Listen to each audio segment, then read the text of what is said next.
അസ്സലാമു അലൈക്കും വറഹ്മത്തുള്ളാഹി വബറകാതുഹു. പ്രിയപ്പെട്ട സുഹൃത്തുക്കളെ, സഹോദരന്മാരെ, ഇന്ന് നാം റമളാൻ്റെ 5-ാമത്തെ ദിവസത്തിലാണ്. ഓരോ ദിവസവും വ്യത്യസ്തമായ അനുഭവങ്ങളാണ് നമുക്കുള്ളത്. നമ്മൾ നോമ്പ് നോക്കുകയും പള്ളികളിൽ ആരാധനകൾ നിർവഹിക്കുകയും ഖുർആൻ പാരായണം ചെയ്യുകയും നോമ്പ് തുറപ്പിക്കുകയും എല്ലാം ചെയ്തുകൊണ്ട് നമുക്കൊരു മനസ്സിന് വലിയൊരു വസന്തമാണ് ഈ കാലഘട്ടങ്ങളിൽ നമുക്ക് അനുഭവപ്പെടുന്നത്. ഇവിടെ ഇന്ന് ഞാൻ നിങ്ങളോട് സംസാരിക്കാൻ ഉദ്ദേശിക്കുന്നത് പ്രവാചകർ സല്ലല്ലാഹു അലൈഹി വസല്ലം തങ്ങളുടെ ഹദീസാണ്.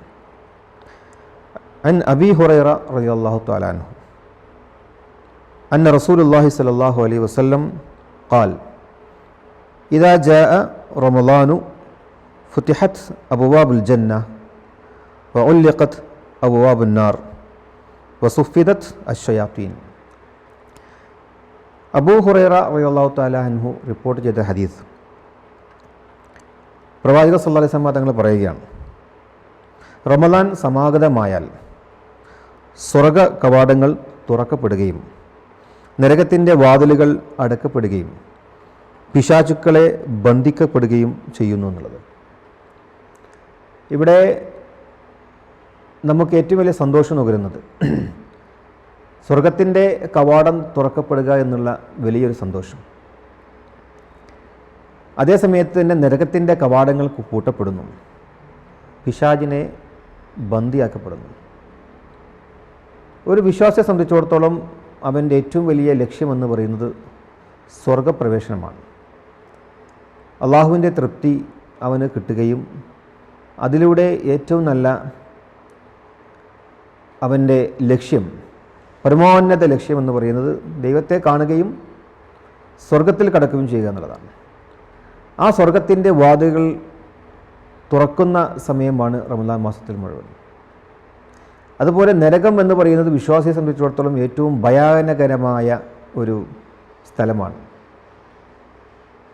തീ ആളിക്കത്തിക്കൊണ്ട് അതിൽ വെന്ത് ഉരുകുന്ന ഒരു പ്രത്യേകതയാണ് നരകത്തിനുള്ളത്.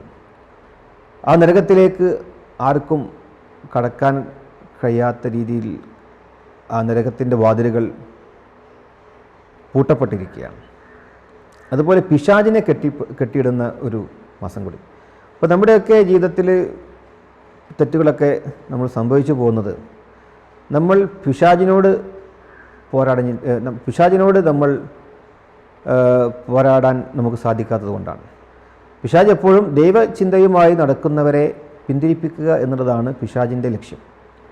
അതിൽ അവൻ വിജയിച്ചു കൊണ്ടേയിരിക്കുന്നു. പക്ഷേ റമളാൻ മാസം വരുമ്പോൾ പിശാചിനെ അള്ളാഹു കെട്ടിയിടുന്നു. അപ്പോൾ നമുക്ക് യാതൊരു തിന്മയിലേക്കും കടക്കാനോ ചിന്തിക്കാനോ നമുക്ക് കഴിയില്ല. അപ്പോൾ അതൊരു വിശ്വാസിയെ സംബന്ധിച്ചിടത്തോളം അവൻ്റെ ഏറ്റവും വലിയ സൗഭാഗ്യമാണ്. അപ്പം എങ്ങനെയൊക്കെയാണ് ഒരു വിശ്വാസിയുടെ പുണ്യം കൂട്ടാൻ ഉള്ള അവസരം ഇവിടെ ഒരുക്കിയിരിക്കുന്നത്. ആ അവസരങ്ങളാണ് ഈ റമളാനിലൂടെ നമുക്ക് ലഭിച്ചുകൊണ്ടിരിക്കുന്നത്. അതുകൊണ്ട് പൈശാചിക പ്രേരണയില്ലാതെ ദൈവചിന്തയിൽ അധിഷ്ഠിതമായി പുണ്യം നേടാനുള്ള ഒരു വലിയ അവസരം കൂടിയാണിത്. സ്വർഗത്തിൻ്റെ വാതിലുകൾ തുറക്കപ്പെടുകയും നരകത്തിൻ്റെ വാതിലുകൾ പൂട്ടപ്പെടുകയും പിശാചിനെ ബന്ധിക്കപ്പെടുകയും ചെയ്യുന്ന ഈ ഒരു നല്ല മുഹൂർത്തത്തെ നമ്മൾ ഗൗരവത്തോടു കൂടി തന്നെ നമ്മൾ കണ്ടുകൊണ്ട് മുന്നേറേണ്ടതുണ്ട്.